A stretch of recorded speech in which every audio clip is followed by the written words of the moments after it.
Bonjour, je vous retrouve aujourd'hui pour une vidéo un petit peu spéciale sur le thème du massage, de l'automassage, qui peut s'effectuer soit en échauffement, avant un effort physique, soit après un effort physique, en récupération passive, musculaire, d'accord, myofaciale, on utilise un terme un peu technique.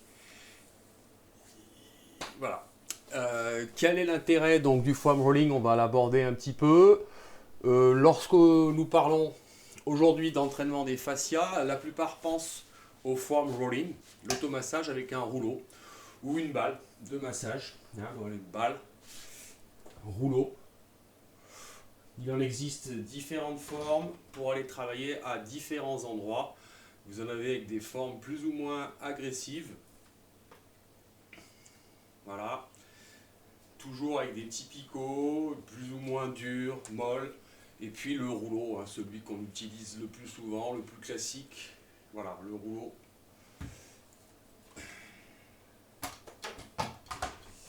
Vous en trouverez dans le commerce sans souci, à partir de 20-30 euros. Voilà. Que dire d'autre? Le terme de foam rolling, ça vient de l'anglais où foam signifie mousse et rolling, roulement. On pourrait donc traduire foam rolling par roulement sur un rouleau en mousse ou roulement sur une balle en mousse. Il y a des marques qui ont déposé, voilà, la marque Black Roll est devenue synonyme de rouleau de massage et même de l'entraînement des fascias, parce qu'il y en a qui étaient avant-gardistes au début des années 2000 sur le sujet. Voilà pour les accessoires. Que dire d'autre si ce n'est que c'est une technique de traitement manuel que presque tout le monde peut utiliser seul afin de travailler ses fascias et ses muscles et soulager des douleurs, des tensions éventuelles générées par l'entraînement, les chocs aussi qu'on peut avoir, les différents stress mécaniques engendrés par le mouvement. Alors elle est dérivée de techniques thérapeutiques de la myofascial release, entre autres, employée pour réguler la tension du tissu conjonctif. Le roulement sur un rouleau de massage ou une balle de massage pouvant être effectué sans l'aide d'une tierce personne, vous l'aurez deviné. Voilà, donc on fait ça tout seul. Il est considéré comme l'une des techniques de self-myofascial release ou auto-relâchement facial. Quel est l'intérêt d'un rouleau de massage pour entraîner les fascias? Comment bien utiliser le rouleau? Et qu'entend-on exactement par un bon entraînement des fascias? Eh bien, on va essayer de répondre à cette question dans cette petite vidéo. Voilà. Donc l'intérêt. Cette forme d'entraînement est au moins connue depuis que l'équipe nationale de football masculine allemande l'a utilisée. Elle a utilisé un rouleau en mousse dur en 2004. Donc ça remonte à une vingtaine d'années. Le foam rolling est aussi la forme d'entraînement des fascias la plus connue. Grâce à l'automassage avec rouleau de massage, vous exercez des stimuli de pression et d'étirement ciblés sur le tissu conjonctif. D'accord ? La circulation sanguine est ainsi stimulée et la mobilité améliorée. En fait, vous transformez du caramel dur, si vous préférez, en caramel mou. L'entraînement des fascias permet non seulement d'éliminer les durcissements et les adhérences du tissu conjonctif, mais également de renforcer activement les fascias. Un entraînement régulier peut rendre les structures faciales plus élastiques et plus résistantes aux déchirures. Donc il va y avoir l'entretien du collagène, ce qui vous permet d'utiliser efficacement l'énergie dans nos mouvements et d'être moins sujet aux blessures. Forcément, si vous avez un muscle plus élastique, plus contractile, il y a moins de risque de blessure. Il fonctionne correctement. Voilà, c'est du bon sens. Après, cet appareil est utilisé essentiellement en récupération, mais comme vous venez de l'entendre, il est aussi utilisé par des équipes pro en échauffement. Et je vous montrerai un petit peu la nuance quand on passera à la démonstration. Voilà. Donc en quoi consiste le foam rolling? Eh bien, dans l'automassage, le rouleau assure la fonction du thérapeute. Voilà. L'entraînement des fascias avec le rouleau de massage consiste à travailler les fascias avec le poids de notre propre corps. Il s'agit de placer le rouleau sous la partie du corps à traiter et d'essayer de se détendre sous l'effet de la pression. Une pression que vous seul gérez par rapport à la posture que vous prenez. Imaginez que vous pressez une éponge et que le liquide vicié se répand, le tissu conjonctif se recharge en humidité fraîche et vivifiante. Voilà. On presse, clac, c'est exactement le principe d'une éponge, hein. C'est pour faire un petit parallèle. Selon la partie du corps et votre sensibilité personnelle à la douleur, cela peut être un défi plutôt désagréable au début, hein. Quand on n'en a jamais fait, c'est un petit peu douloureux. Dès que vous constatez que vous devenez moins sensible à la pression, vous pouvez essayer d'aller un petit peu plus loin avec le rouleau et de masser progressivement le tissu, hein. Mais au départ, ce n'est pas un exercice de bourrin. Il faut y aller tout en restant à l'écoute des douleurs engendrées par le mouvement. Donc les appareils qu'on peut utiliser, il y en a plusieurs. Moi j'en ai quelques-uns, hein. Voilà, je vais utiliser ici essentiellement le rouleau dans cette vidéo. Je vous montrerai un petit peu ce qu'on peut faire. Voilà. Après, il existe aussi des programmes que l'on peut utiliser avec cet appareil, hein, le complexe, complexe ou électrostimulateur, hein, peu importe la marque, qui vont pouvoir aussi faire une sorte de massage myofacial. Et voilà pour ce qui concerne donc la présentation. On peut dire d'autres. On peut dire que voilà, l'automassage, selon l'objectif de l'entraînement, il existe 2 vitesses de roulement, hein. Vous le verrez, il y a aussi des respirations qui sont importantes à mettre en place. Lorsque vous êtes sur un échauffement, vous êtes sur des respirations qui sont assez courtes, des mouvements assez saccadés, rapides. Et lorsque vous êtes sur du relâchement, vous travaillez sur toute la longueur du muscle avec des respirations profondes. J'insiste bien sur le fait d'inspirer par le nez et de souffler par la bouche. Autre point important sur la respiration, c'est que lorsque vous serez sur un point dur, sur un massage, souvent il est bon d'inspirer, de masser un petit peu en apnée sur ce point dur et de relâcher en soufflant. En fait, ça va favoriser la sécrétion des hormones telles que l'endorphine et l'encéphaline. Le cerveau joue un rôle très important dans la récupération et dans la mise en route. Hein, c'est lui qui gère tout, hein. Et du coup, le cerveau, il a derrière ce qu'on appelle l'épiphyse, et dans l'épiphyse, il y a toutes les sécrétions hormonales que l'on peut plus ou moins solliciter. Il faut apprendre à gérer tout ça. Voilà. Un sportif qui prend soin de lui est un sportif méticuleux, et donc voilà. Donc les roulements, comme je vous le dis, il y en a des rapides, il y en a des plus longs, hein. On peut aussi bien s'échauffer les muscles avant le sport que favoriser la régénération après une longue journée de travail et un manque de mouvement ou un entraînement intensif. La manière dont on utilise le rouleau, c'est donc c'est décisif, quoi. Alors, dans un premier temps, le roulement rapide, la stimulation. Si l'automassage vise plutôt une mobilisation à court terme, un échauffement et une amélioration des performances, vous pouvez utiliser le rouleau avant le sport pour l'échauffement avec des mouvements rapides afin de stimuler la circulation sanguine et d'améliorer la perception du corps. Pour l'échauffement, vous passez rapidement le rouleau sur les différentes parties du corps pour les activer afin de stimuler le métabolisme. L'effet sera tonifiant sur les muscles. Donc là, c'est la partie échauffement. Je vous montrerai après concrètement. Dans la partie régénération, si vous souhaitez éliminer les tensions et des adhérences, par exemple liées à une longue posture assise ou à un effort sportif comme un long trail, un entraînement le week-end qui va justement faire en sorte que les fascias se durcissent, je vous conseille de déplacer le rouleau lentement sur les fascias, sur ces mêmes fascias qui sont sur tout votre corps, okay, plus ou moins en profondeur. Lors du retour au calme, après un bon entraînement, donc, ou une compétition, ou également en cas de douleur, vous prenez plus le temps et concentrez-vous sur les différentes chaînes musculaires. D'accord? Le rouleau doit être alors déplacé vraiment très lentement. Lorsque vous repérez des zones douloureuses, attardez-vous un peu, allez doucement jusqu'au seuil de la douleur. Douleur apaisante et variez les angles du rouleau afin de faire agir différentes forces de gravité.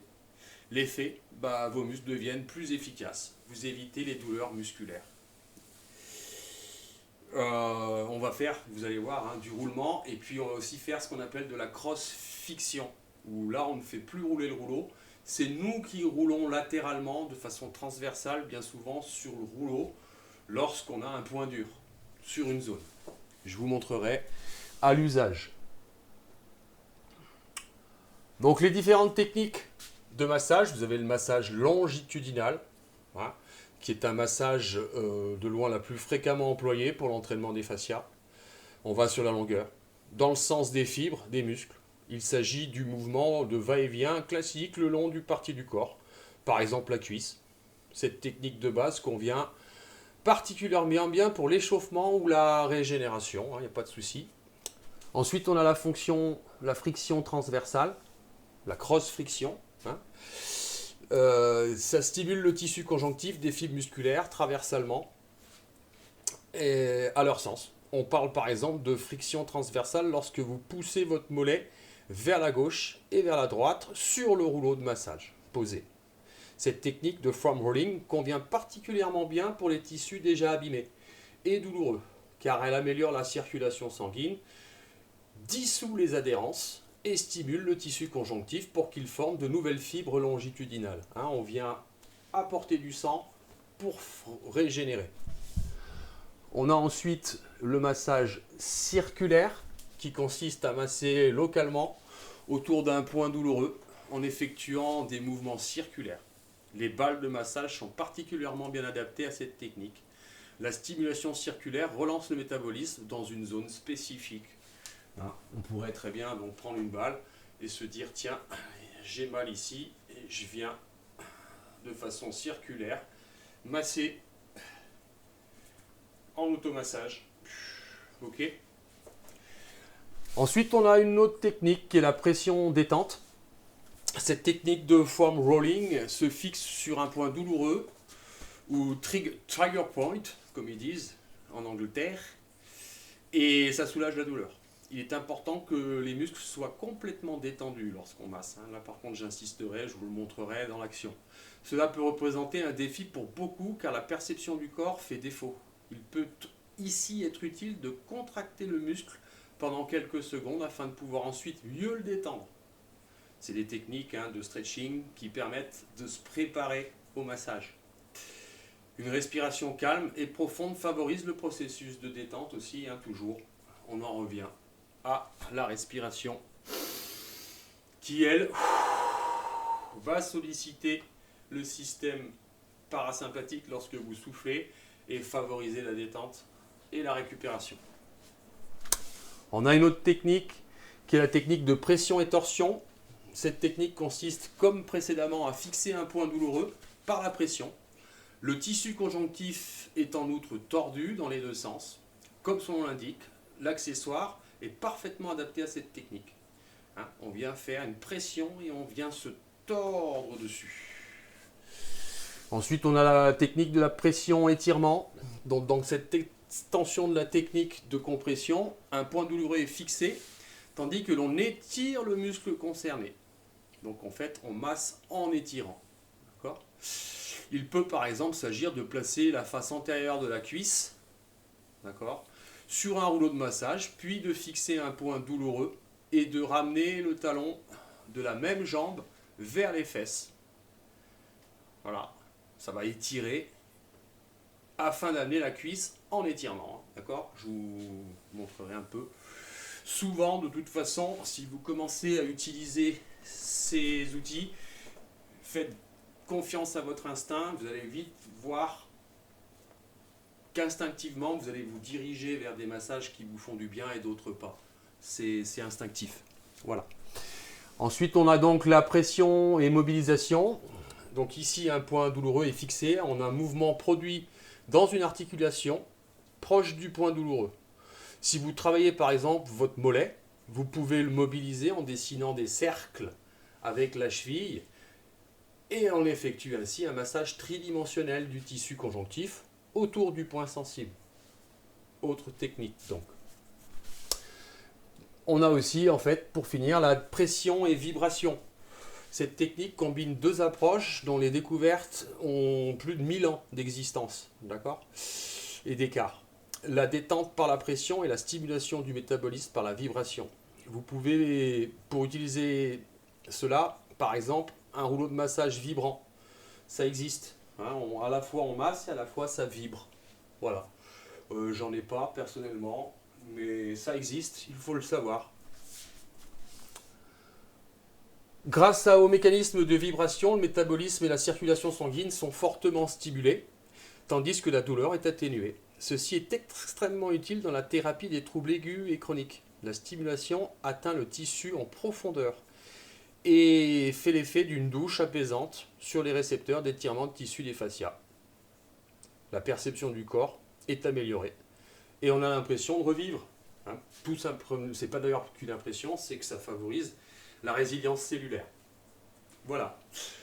Pour ce qui est de la présentation, que dire d'autre si ce n'est que il n'y a pas de choses préalables à faire avant de se masser, d'accord?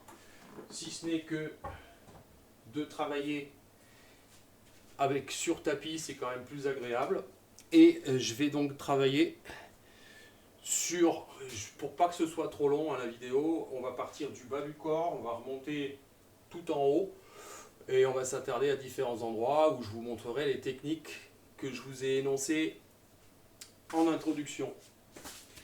Chose hyper importante, donc je reviens dessus, c'est la respiration. Et autre point super important aussi, c'est qu'on ne travaille jamais avec un muscle, on ne masse jamais un muscle contracté. On masse un muscle décontracté, hein, c'est hyper important. Voilà. Alors, on va brièvement aborder le sujet des frictions, des stimulations lors d'échauffement. Hein. Imaginons que je vienne me préparer pour courir. Eh bien, je peux très très bien, sur mon mollet par exemple, hein, l'échauffer en faisant des petites frictions. D'accord. Et toujours travailler un peu plus en pression sur le retour veineux. J'appuie un peu plus quand je remonte en direction du corps, si toutefois je suis en bas par rapport au cœur. D'accord. Voilà, c'est toutes ces petites choses. Hein, je vous viens, là, je détends ma jambe. Je peux faire la même chose après sur ma cuisse. Vous voyez, là, elle est complètement relâchée. Pas du tout de contraction musculaire. Et je viens la stimuler. Donc ce sont des petits mouvements avec une respiration rapide. Je me mets en route. Ok. Bon, allez, je pars sur les deux hélicorps, hein, gauche, droite. Là, il s'avère que j'ai fait une belle sortie dimanche dernier. Du coup, j'ai des petites courbatures. Et je le sens bien, donc je ne vais pas appuyer trop fort, mais je vais un petit peu sur la douleur. Et ça va stimuler la circulation sanguine. Très très bon. Voilà. On pourrait faire la même chose aussi pour réchauffer un petit peu le pied, hein. Mettre en route. Ok. Vous allez tout de suite ressentir, si surtout vous avez des chaînes qui sont tendues, un relâchement. On appelle ça le relâchement myofacial. Voilà, après, hein, je reprends un autre outil là qui est un peu plus agressif. Voilà, je détends ma jambe et je viens dessus. Je prépare. Hein, j'échauffe, je mets en route. Vous pouvez aller sur tous les tissus, hein, pectoral, brachial. C'est voilà, la seule chose, c'est vraiment d'être sur un relâchement musculaire lorsque vous frictionnez. On va passer à une partie quand même qui est plus importante, à mon sens, parce que là vous utiliserez plus souvent, c'est le massage de régénération. Et là je vais partir, hein, du bas du corps et puis je vais remonter jusqu'en haut en vous montrant les différentes techniques. Bon, sans être exhaustif, parce qu'après, comme je vous dis, c'est vous, en utilisant l'outil, qui inventerez, ou enfin, en fonction de... C'est vous qui allez voir ce qui vous fait du bien, hein. C'est vous seul. Après, bien sûr, il y a des constantes. Allez, on va commencer par l'hémicorps droit, hein. Donc hémicorps, la moitié du corps. Et on va commencer par le tissu en dessous des mollets. Comme son nom l'indique, là on est sur du plus long. Et donc moi je présente la vidéo, mais normalement je devrais inspirer, souffler et travailler sur toute la longueur des tissus. Et la pression est exercée, c'est mes mains, hein, hop, où je viens avec mes mains soulager plus ou moins de pression. Au début, vous le verrez, c'est douloureux. Puis après, à force de masser, cette douleur s'estompe, ce qui fait que vous pouvez rajouter une pression. Donc voilà pour ce qui est la partie un petit peu en dessous des mollets, hein, solaire. Souvent, quand vous courez, c'est une partie qui a tendance à durcir. Je vous conseille de la ramollir très souvent pour garder une élasticité musculaire et ainsi une performance. Le jour où vos fascias sont tendus, vous serez moins performant. D'accord? Il y a aussi le sommeil et ce que l'on mange qui contribue grandement. Donc là, maintenant, je viens de passer sur le muscle. Hein, le triceps, là, les jumeaux, les mollets. Et je vais sur toute leur longueur. Et je travaille sur tout le beefsteak, intérieur, extérieur. Si toutefois je percevais une tension, une sorte de nœud, je viendrais faire une cross-friction. Donc la cross-friction, c'est tout simplement non pas le rouleau qui roule, mais moi qui viens sur le rouleau apaiser.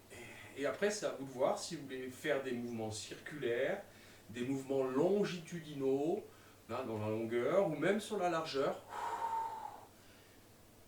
Tout est bon, surtout en relation avec la respiration et votre ressenti. C'est hyper important. D'accord?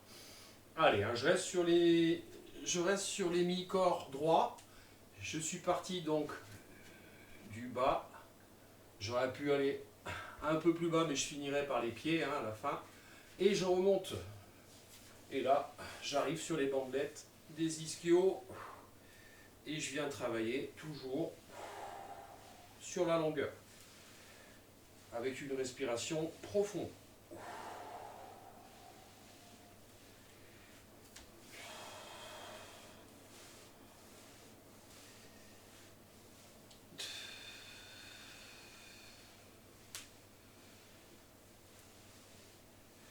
Puis là, je vois, à force de bosser,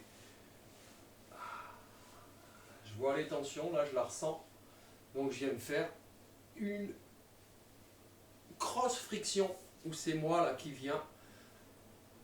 Le rouleau roule plus, c'est moi qui roule dessus, en latéral. Et je viens sur la douleur. Super bon. Et là, depuis 3-4 minutes que je suis en train de me masser, j'ai déjà senti le ramollissement.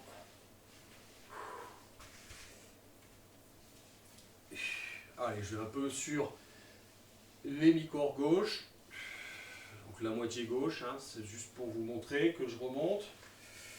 Et on va basculer sur les muscles un peu stabilisateurs, ici, là, avec le rouleau qui longe, intérieur, extérieur. Vous avez des internes, vous avez des externes. Le rôle de ces muscles, hein, c'est de la stabilisation, hein, la plupart du temps. J'appuie quand je remonte et je vais sur toute la longueur. Donc là, c'est plus intéressant de travailler avec ce type de rouleau. Hein, vous ne serez pas dans une posture comme ça trop contraignante. Toujours bien penser à relâcher et à travailler. Voilà. Donc là, après, deux possibilités. J'ai la chance d'avoir celui-ci. qui me permet de travailler sans rouler dessus. C'est voilà. Hein. Et là, je viens de travailler sur les quadriceps dans toute la longueur avec ma respiration profonde. Si toutefois vous n'avez pas ce petit rouleau, ben vous allez être obligé de venir travailler comme ceci et le faire rouler en maintenant la pression.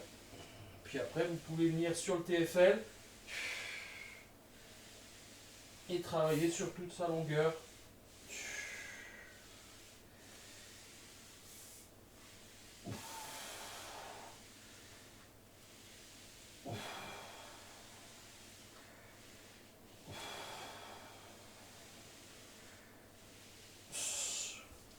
Intérieur. Donc là, pareil, les postures, vous allez voir, c'est assez instinctif, hein, ce genre d'automassage. Toujours maintenir la pression pour ne pas être sur une douleur. Par contre, le début de douleur, ça peut être pas mal. Après, ça dépend comment vous réagissez à la douleur.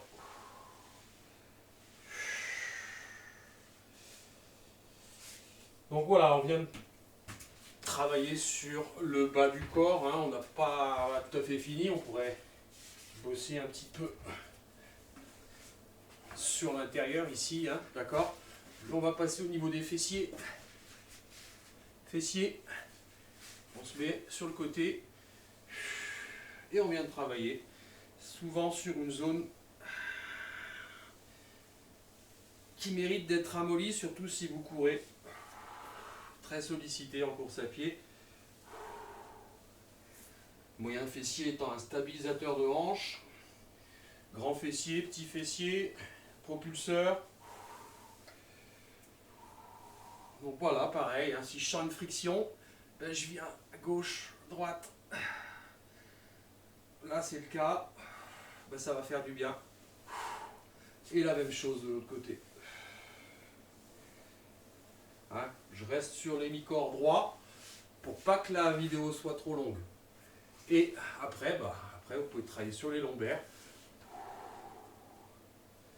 D'accord ? Vous pouvez diviser le dos en plusieurs parties, le bas, le milieu et le haut du dos.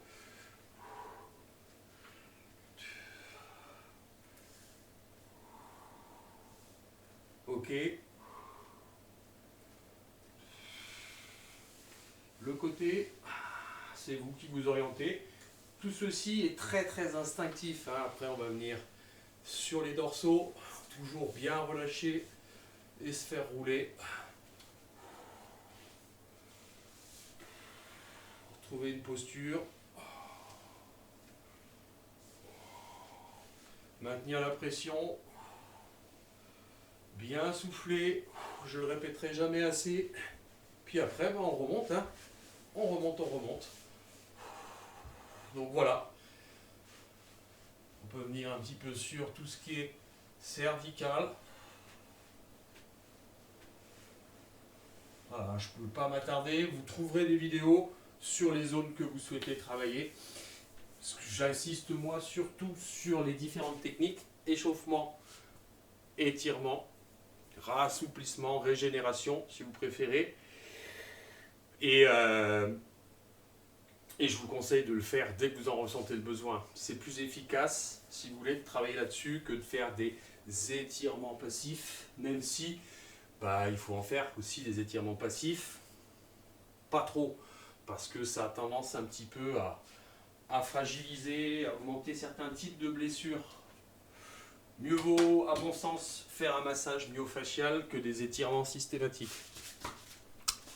Voilà pour cette vidéo. Encore une fois, je ne vous ai pas montré toutes les techniques, tous les placements, etc. C'était pas trop le but. Vous trouverez ça sur internet sans aucun problème. Ce sera à vous de jouer. Je vous conseille de le faire dès que vous en ressentez le besoin. Merci.